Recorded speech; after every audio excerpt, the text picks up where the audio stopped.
इधर ग्रेटर नोएडा में बच्चे की चाहत में एक महिला की जान चली गई। इस महिला को कई साल से बच्चा नहीं हो रहा था और इसीलिए दंपति ने आईवीएफ की मदद से अपनी चाहत पूरा करने का फैसला किया और इसीलिए वो सुपरटेक इको विलेज स्थित क्रिएशन वर्ल्ड नामक आईवीएफ सेंटर गए। लेकिन आईवीएफ सेंटर में इंजेक्शन लगाते ही महिला कोमा में चली गई और 7 दिन बाद उसकी मौत हो गई। महिला के पति की शिकायत पर हॉस्पिटल के एमडी प्रियरंजन ठाकुर को गिरफ्तार कर लिया गया है। लेकिन हैरानी की बात यह है कि जांच में अस्पताल के एमडी की एमबीबीएस की डिग्री ही फर्जी निकल गई।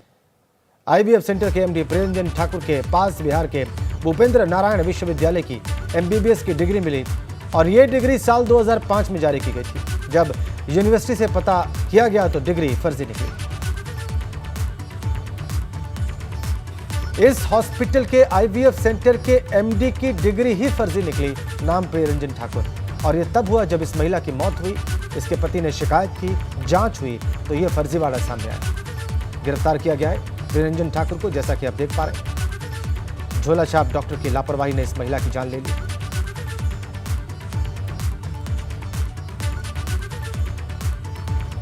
मैनेजिंग डायरेक्टर हॉस्पिटल का उसी की एमबीबीएस की डिग्री फर्जी निकली।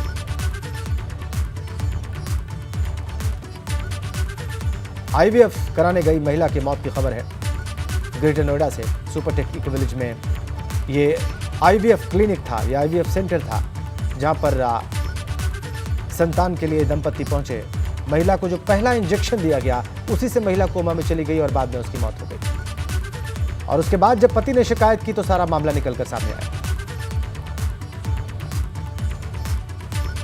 एक महिला इलाज के लिए गई थी और उसी दिन उनको तबीयत बिगड़ गई थी और दूसरा जगह एडमिट कराना पड़ा और उनको 26 तारीख को मृत्यु हो गई। इन्वेस्टिगेशन का दौरान उनका मेडिकल सर्टिफिकेट्स वेरिफिकेशन करने के लिए अलग अलग जगह भेजा गया था। जो डिग्री सर्टिफिकेट है, उनका MBBS degree certificate Bhupendra Narayan model university Madhepura Bihar को जब वेरीफाई किया गया था वो फर्जी पाया गया है।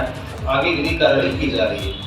इधर फर्रुखाबाद में बुलडोजर का एक्शन दिखाई दिया। यहां पर सरकारी तालाब की जमीन पर 3 अवैध मकान बने हुए थे और इसे ही प्रशासन ने ध्वस्त कर दिया। 3 प्लॉट्स की अवैध चारदीवारी भी गिरा दी गई और मकान गिराए जाने पर स्थानीय लोगों ने प्रशासन का पुरजोर विरोध किया। देखिए आप ध्वस्तीकरण की कार्रवाई। 701 तालाबीय भूखंड है जिस पर अतिक्रमण विद्यमान था। उन लोगों के खिलाफ बेदखली का केस चला। बेदखली में बेदखली वाला जो कोर्ट था उसने आदेश पारित किया और आदेश पारित करने के बाद बेदखल करने की बात कही, उन्हीं को बेदखल कराया गया। लगभग कितने लोग हैं? ऐसे 3 लोग हैं जिनको आज विस्थापित कराया गया है। और बात मुजफ्फरनगर में अवैध निर्माण पर हुए एक्शन की। मुजफ्फरनगर विकास प्राधिकरण ने शुक्रवार को अवैध निर्माण पर बड़ी कार्रवाई करते हुए 2 बारात घर और 1 इमारत को सील करने की कार्रवाई की। विकास प्राधिकरण के कर्मचारियों ने पुलिस प्रशासन के साथ मिलकर नेशनल हाईवे 58 पर स्थित एक रिसोर्ट में बनाए जा रहे अवैध बारात घर की सीलिंग की कार्रवाई की। वहीं चरथावल रोड में 4000 वर्ग मीटर में बन रहे अवैध बारात घर को सील किया गया। इसके अलावा एक और इमारत पर भी विकास प्राधिकरण ने सीलिंग की कार्रवाई की। मुजफ्फरनगर विकास प्राधिकरण द्वारा जो अवैध निर्माण था उसमें सीलिंग की कार्रवाई की गई है और प्राधिकरण इस बात के लिए दृढ़ संकल्पित है कि जो शासन और माननीय मुख्यमंत्री जी की मंशा है कि अवैध निर्माण नहीं होगा। जो भी अवैध गतिविधियां हैं उनको सीलिंग किया जाएगा या ध्वस्तीकरण की कार्रवाई की जाएगी। तो उसी के अनुरूप लगातार प्राधिकरण भी सीलिंग और ध्वस्तीकरण की कार्रवाई करता रहेगा। और अब आपको दिखाते हैं जौनपुर की तस्वीरें। जौनपुर में सूरज घाट के पास एक विशालकाय अजगर दिखने से हड़कंप मच गया। यहां अजगर एक नीलगाय के बच्चे को निगलता हुआ दिखाई दिया और अब ग्रामीणों ने अजगर को काबू कर लिया है। देखिए आप, ग्रामीणों ने कैसे काबू किया इस अजगर को। नीलगाय को निगलता हुआ नजर आया है विशालकाय अजगर। हड़कंप मच गया वहां पर, लेकिन साहसी ग्रामीणों ने इसे काबू कर लिया। नीलगाय के बच्चे को निगलने का प्रयास कर रहा था यह अजगर। जब इसे काबू किया वहां पर ग्रामीणों ने, जैसा कि आप इस वीडियो में देख पा रहे हैं। बड़ी खबर झांसी से है। कानपुर ग्वालियर रोड पर ट्रक ने बाइक को टक्कर मार दी है और इस हादसे में एक युवक की मौत की खबर है। हादसे के बाद गुस्साए लोगों ने ट्रक को आग लगा दी है। सारा मामला है थाना नवाबाद इलाके का। झांसी से खबर, कानपुर ग्वालियर रोड पर यह हादसा हुआ है। एक युवक की मौत। हादसे के बाद गुस्से में जो लोग थे उन्होंने ट्रक को आग के हवाले कर दिया। एक युवक की मौत की खबर है इस हादसे में। बेहद अफसोसनाक और दुखद मामला। बाइक पर कुल 3 लोग सवार थे। एक युवक की जान चली गई है इस हादसे में। कानपुर ग्वालियर रोड पर हादसा हुआ है। 33 केवी पोल पर लटका मिला है युवक का शव। पिछले कई दिनों से घर से लापता था युवक। परिजनों ने हत्या कर लटकाने का आरोप लगाया है। पुलिस ने इस शव को पोस्टमार्टम के लिए भेज दिया है। यह घटना है बांगरमऊ कोतवाली इलाके के जिरकपुर गांव की। उन्नाव में 33 किलोवाट के पोल पर लटका मिला है युवक का शव। सनसनीखेज ये सारा मामला। परिजनों ने हत्या का मामला बताया है और हत्या करके शव को लटकाने की बात कही है। बड़ी खबर उन्नाव से, बांगरमऊ कोतवाली इलाके के जिरकपुर गांव का सारा मामला।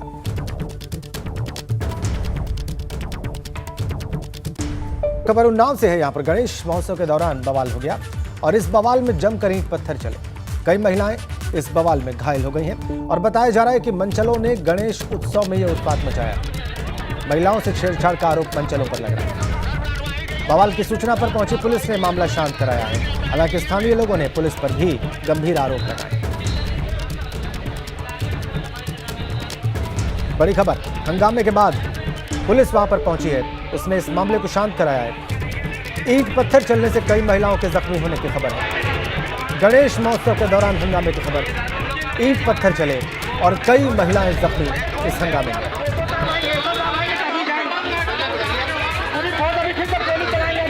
तस्वीरें देखिए आप हंगामे की।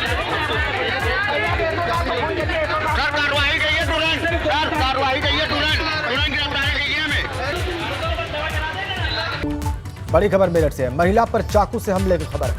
प्रेमी ने महिला पर चाकू से वार किया है और प्रेम प्रसंग के कारण यह घटना हुई बताई जाती है। घायल महिला अस्पताल में भर्ती है। घटना को अंजाम देकर आरोपी फरार है। गंगानगर थाना इलाके का मामला है। बड़ी खबर, प्रेमी ने महिला पर चाकू से वार किया है और यह सारी वारदात प्रेम प्रसंग के कारण हुई बताई जाती है कि बड़कोट में कार यमुना नदी में गिरने की खबर है। इस हादसे में कार सवार एक व्यक्ति को रेस्क्यू किया गया है। लापता एक दूसरे व्यक्ति की तलाश जारी है। एनडीआरएफ और एसडीआरएफ की टीमें तलाश में जुटी हुई हैं। नदी में तेज बहाव के कारण तलाश में दिक्कतें पेश आ रही हैं।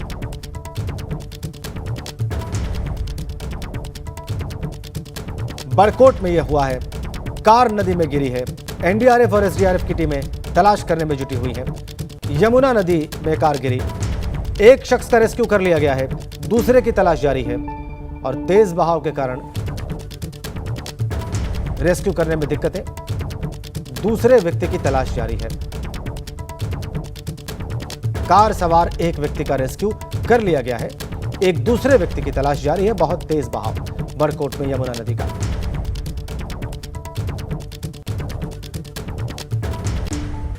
इधर गाजियाबाद के संयुक्त अस्पताल में लाखों की दवाएं एक्सपायर हो जाने का मामला सामने आया है और ये दवा मरीजों को नहीं दी गई। इनके एक्सपायर हो जाने की तारीख निकल जाने के बाद कर्मचारियों ने गुपचुप तरीके से इन्हें ले जाकर आइसोलेशन वार्ड की छत पर फेंक दिया। सबसे बड़ा सवाल यही उठ रहा है कि इन दवाओं को फेंका क्यों गया। स्वास्थ्य विभाग के अधिकारियों का कहना है कि उन्हें इसकी जानकारी ही नहीं हो पाई। ये मामला गंभीर है और इसकी जांच कराई जाएगी। पिछले साल कोरोना की दूसरी लहर में जब लोगों को दवाइयां बहुत मुश्किल से मिल रही थी, तब भी इन्हें मरीजों को नहीं दिया गया और अब ये दवाइयां एक्सपायर हो गई। गाजियाबाद से खबर। कल मेरे संज्ञान में आया था तो मैंने जाकर निरीक्षण किया, देखा और कमेटी गठित करा दी गई है। अब ये पूरा जब चीज़ों का वो क्लियर पता लगेगा तो उसको बताएगा। गाजियाबाद के जिला संयुक्त अस्पताल में लाखों की दवाई छत पर मिली। ये सभी दवाई वो थी जो कि एक्सपायर हो चुकी थी, जो मरीजों को नहीं दी जा रही थी। मरीजों का साफ तौर पे ये कहना है कि जो डॉक्टर्स हैं दवाइयाँ बाहर के लिए लिखते हैं, जबकि सरकार की तरफ से साफ निर्देशन है कि कोई भी सरकारी अस्पताल का डॉक्टर दवाई नहीं लिखेगा बाहर के लिए। अब बात करने के लिए यहाँ पर बहुत सारे ऐसे मरीज हैं जो यहाँ पर हैं इस समय। आप बताइए, आप कहाँ से आए हैं? मैं खैराती नगर विजयनगर गाजियाबाद से आया हूँ। ये दवाई सारी बाहर की लिख के, ये दवा यहाँ पे नहीं मिलती। डॉक्टर बार बार यही दवा लिखते हैं बाहर की है, ये खांसी की और कैल्शियम की। इनके पास सिरप है नहीं, कहते बाहर ही मिलेगी, यहाँ है नहीं। हाँ, यहाँ के अलावा मिलती है, बाहर के अलावा मिलेगी नहीं। और ये दवा यही मेडिकल स्टोर पे मिलते हैं, यहाँ से कहीं अलग चले जाओ वो दवा मिलेगी भी नहीं। क्या लगता है वो क्यों लिखते हैं? इनको पैसा मिलता होगा इसलिए लिखते हैं ये दवाई। और ये अलावा क्यों नहीं, इसके अलावा क्यों नहीं मिल रही यहाँ पे दवा? और फिर जी, हॉस्पिटल में दवाई नहीं भेज रही सरकार, क्या भाई मजबूर आदमी आता है सरकारी हॉस्पिटल में, ना कि बाहर के लिए पैसा में, तो यहाँ की सुविधा मारे लोग आगे गरीब हैं। तुम गरीब आदमी को खुद ही काटते हो। देखना ये सारी दवाई महंगी है, कहाँ से गरीब आदमी खा लेगा दवाई, बताओ। हम यहाँ परेशान हो गए, आज के दिन हो गए, जैसे चक्कर दिन हो गए, काटते काटते परेशान है। मरीजों का साफ तौर पे यह कहना है कि जो दवाई यहाँ पर है वो भी नहीं दी जाती और बाहर जो मेडिकल हैं उनके लिए लिख दी जाती है। सबसे बड़ा सवाल यही है कि लाखों की दवाई इस हॉस्पिटल की छत पर मिली है, जो 2021 में एक्सपायर हो गई थी, वो भी छत पर पड़ी हुई थी। सबसे बड़ा सवाल यही है कि मरीजों को आखिर वो क्यों नहीं बांटी गई। गाजियाबाद से एबीपी गंगा के लिए मैं शक्ति सिंह। आगे बढ़ते हैं। फर्रुखाबाद के कायमगंज में राज्य कर विभाग ने छापा मारा है। 14 तंबाकू व्यापारियों के ठिकाने पर यह छापेमारी की गई है और इस छापे में 15 करोड़ का अघोषित स्टॉक भी पाया गया है। संजय अग्रवाल उर्फ मुन्ना करेड़ी की आवाज से 80,60,000 रुपए नकद बरामद हुए। जांच के दौरान ऐसे कई अहम कागजात जब्त किए गए हैं, जिससे भारी मात्रा में टैक्स चोरी का मामला प्रकाश में आने की संभावना है।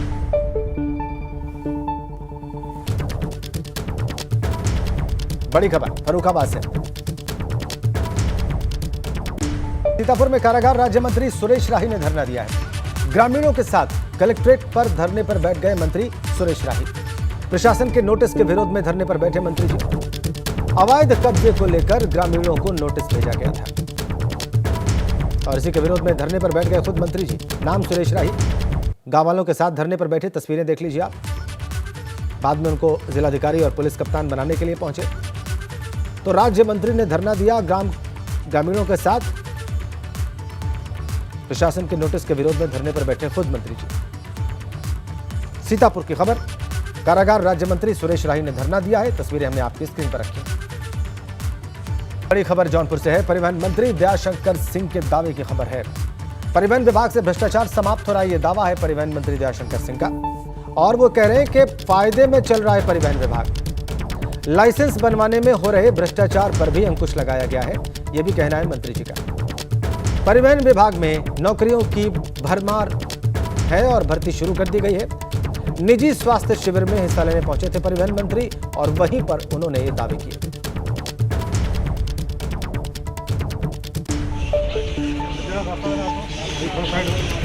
यदि आप आकलन करेंगे, मूल्यांकन करेंगे तो मैं 80% इस तरह की जो चीज़ों को मैंने रोका है। अब ओवरलोडिंग लगभग समाप्त है और डग्गामारी भी बंद हो गई है। मैं इसलिए कह सकता हूं दावे के साथ कि जो मेरी परिवहन निगम की जो है 28% लोड बढ़ गया है।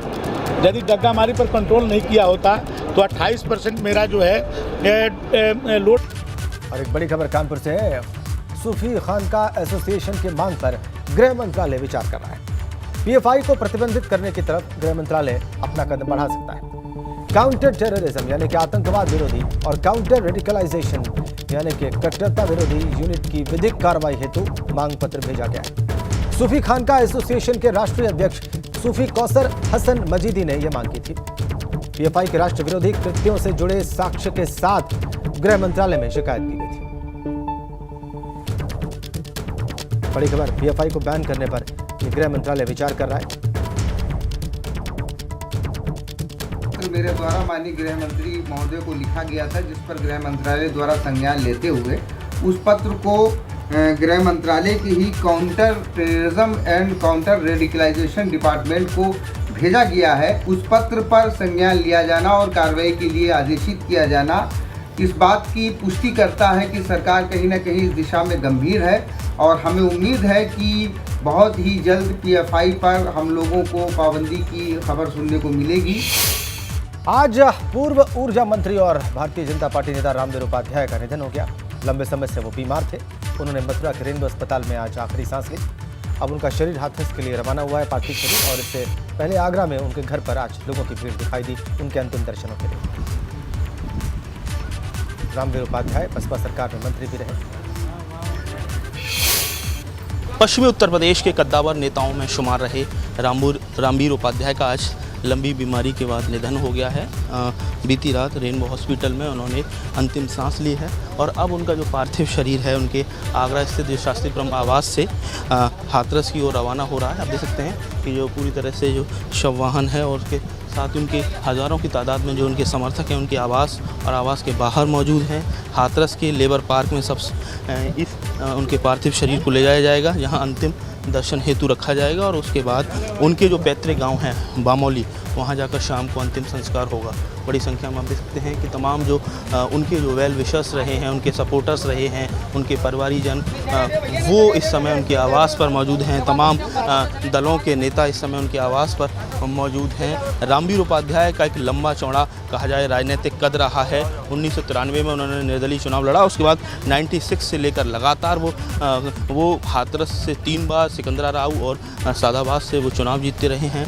मायावती की सभी सरकारों में वो कैबिनेट मंत्री रहे हैं, परिवहन मंत्री, ऊर्जा मंत्री, तमाम बड़े बड़े कहा जाए पोर्टफोलियो उन्होंने संभाले। तो ऐसे में पश्चिम उत्तर प्रदेश को कहा जाए ब्राह्मण राजनीति के धुरी जो रामवीर उपाध्याय हैं उन्होंने इसी साल 15 जनवरी 2022 को बीजेपी ज्वाइन की थी। हालांकि इस साल उनके वो सादाबाद से चुनाव लड़े, लेकिन उनके जो समकक्ष जो आरएलडी प्रत्याशी थे उनसे कुछ हज़ार वोटों से वो हार गए। इस क्षति को लेकर जो मुख्यमंत्री योगी आदित्यनाथ ने भी शोक जताया है और कहा जाए जो पीड़ित परिवारीजनों के लिए उन्होंने श्रद्धांजलि अर्पित की है। तो कुल मिला के कहा जाए पश्चिमी उत्तर प्रदेश, खासकर ब्रज क्षेत्र का एक बड़ा राजनीतिक चेहरा आज इस दुनिया में नहीं रहा है। आगरा से नितिन उपाध्याय, एबीपी गंगा।